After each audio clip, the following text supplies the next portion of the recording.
मेरे बच्चे, कल सुबह आपको शुभ समाचार प्राप्त होगा। आज समय आ गया है कि मैं आपके जीवन की सारी खुशियां भर दूं। इसलिए आज तुम्हारे प्रभु स्वयं तुमसे बात करने के लिए संदेश लेकर आए हैं, ताकि तुम्हें जीवन की वह सारी खुशियां मिल सके जिसके लिए तुम वर्षों से इंतज़ार कर रहे थे। तुम्हारा बुरा समय अब समाप्त हो चुका है और अब तुम्हारा अच्छा समय शुरू होने वाला है, किंतु तुम्हें कुछ सावधानियां बरतनी होगी ताकि जीवन में कभी तुम ऐसे कार्य न करो जिसके परिणाम बहुत बुरे हो। मेरे बच्चे, इसलिए संदेश तुम्हारा सुनना बहुत आवश्यक है। आज तुम्हें जो बात मैं बताऊंगा वह तुम्हें जीवन को निश्चित रूप से बदल कर रख देगी, और मैं तुम्हें वचन देता हूँ तुम इस संदेश के अंत तक अपने अंदर ऐसा अनुभव महसूस करोगे कि सब कुछ होना शुरू हो गया। जो तुम पाना चाहते थे, तुम्हें अच्छी खबर मिलना शुरू हो जाएगी और तुम्हारे अधिकतर काम बनने शुरू हो जाएंगे। किंतु यह भी याद रखना कि इस संदेश के बीच में तुम्हें बहुत सी बातें बताऊंगा जो तुम्हारे लिए कल्याणकारी साबित होगा। इसलिए मेरे बातों को अनदेखा करके मुझे निराश मत करना। तुम जो भी पाना चाहते हो वह तुम्हें मिलना शुरू हो जाएगा, और यह सब देखकर तुम्हारे होश उड़ जाएंगे, क्योंकि तुम से पर से विश्वास कर पाओगे कि तुम्हारे जीवन में ऐसा क्या परिवर्तन हो गया जो तुम्हें सब कुछ प्राप्त होने लगा है। किंतु उसको पाने के लिए मेरे बच्चे तुम्हें कुछ उपाय करने होंगे जो मैं तुम्हें बताऊंगा, तभी खुशियां पा सकते हो। जब तुम अच्छे कार्य करो, यदि तुम बुरे कार्य करोगे तो तुम्हारी खुशियां भी तुम्हें नहीं दे पाऊंगा। इसलिए बस तुम्हें अपने प्रभु पर विश्वास करके अच्छे कार्यों को करना शुरू करना है। मेरे बच्चे, सबसे पहले गलती जो तुम करते हो वह यह है कि तुम मुझसे प्रार्थना तो करते हो, लेकिन तुम यह नहीं सोचते हो कि प्रार्थना की भी असर तब तक रहती है जब तुम अपने सपनों को पाने के लिए वह कार्य करो जिससे वह सपने पूरे हो सके। लेकिन तुम यह सोचते हो कि मैं केवल अपने प्रभु से सब कुछ मांग लूँगा, परंतु बैठे बैठे कुछ प्राप्त नहीं हो जाएगा। मेरे बच्चे, यह संभव नहीं है। जब तक तुम कड़ी मेहनत नहीं करोगे तब तक तुम्हें फल कैसे मिलेगा। मैं जानता हूँ कि अब तुम्हारे जीवन में खुशियाँ आने वाली है, इसलिए मैं तुम्हें कुछ बातें बता रहा हूँ ताकि तुम कभी भी ऐसी भूल ना करो जिससे तुम्हारा जीवन खुशियों से वंचित हो जाए। मेरे बच्चे सुनो, जब तुम मुझसे कुछ मांगते हो मैं तुम्हें वह प्रदान कर देता हूँ, परंतु तुम सोचते हो कि यदि मैं तुम्हें वह सब कुछ प्रदान कर दूंगा तो जो तुम पाना चाहते हो तो तुम्हें वह क्यों नहीं मिल पाता है। मेरे बच्चे, इसका सबसे बड़ा कारण यह है कि तुम मुझसे मांग तो लेते हो लेकिन वह कार्य नहीं करते हो जिससे तुम्हें वह चीज़ मिल सके जो तुम मुझसे मांगते हो। यदि तुम मुझे से भोजन मांगते हो और मैं तुम्हें भोजन प्रदान करता हूँ, तभी तुम्हें उसी भोजन को खाने के लिए अपने हाथ का उपयोग करना होगा। जब तक तुम अपने हाथों का उपयोग नहीं करोगे तब तक तुम खाना नहीं खा सकते हो। यह जीवन भी है, इस जीवन में तुम्हें सब कुछ प्राप्त हो सकता है जब तुम उन कार्यों को उचित ढंग से कर सको। मेरे बच्चे, मैं तो सदैव से यही चाहता रहता हूँ कि तुम्हें जीवन में कभी किसी चीज़ की प्राप्त करने के लिए कष्ट ना हो। यदि तुम अपने दुखों को दूर करने के लिए कार्य नहीं करोगे तो यह कैसे संभव है कि दुख अपने आप दूर हो जाएंगे।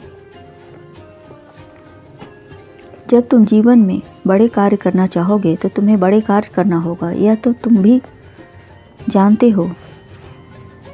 किसी भी कार्य को प्राप्त करने के लिए तुम्हें कार्य करना अनिवार्य है। इसलिए मेरे बच्चे, तुम्हें कार्य करना है, कार्य करने से भागना नहीं है। मैं इस सृष्टि को चलाता हूँ। यदि मैं सृष्टि को चलाना बंद कर दूँ तो पूरा ब्रह्मांड ठहर जाएगा, जीवन अस्त व्यस्त हो जाएगा मेरे बच्चे,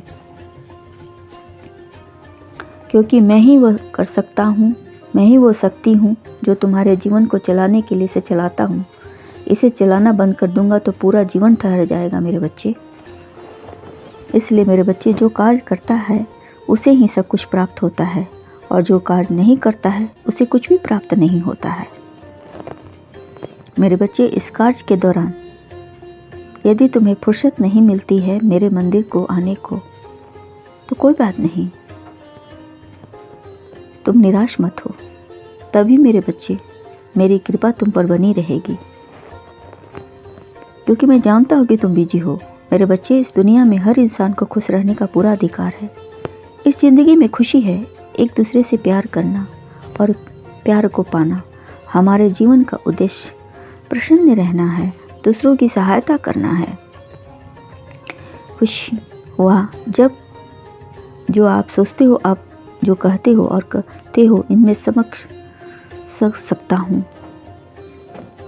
इसलिए मेरे बच्चे, जीवन दूसरों के भरोसे नहीं चलता। यदि दूसरों के भरोसे अपने जीवन को छोड़ दोगे, तुम्हें लोग उस वक्त तुम्हारा साथ छोड़ देंगे जिस वक्त तुम्हें उनकी सबसे ज़्यादा उनकी ज़रूरत होगी। इसीलिए कभी किसी पर इतना भी निर्भर नहीं होना चाहिए कि उनके बगैर तुम्हारा काम ना हो सके।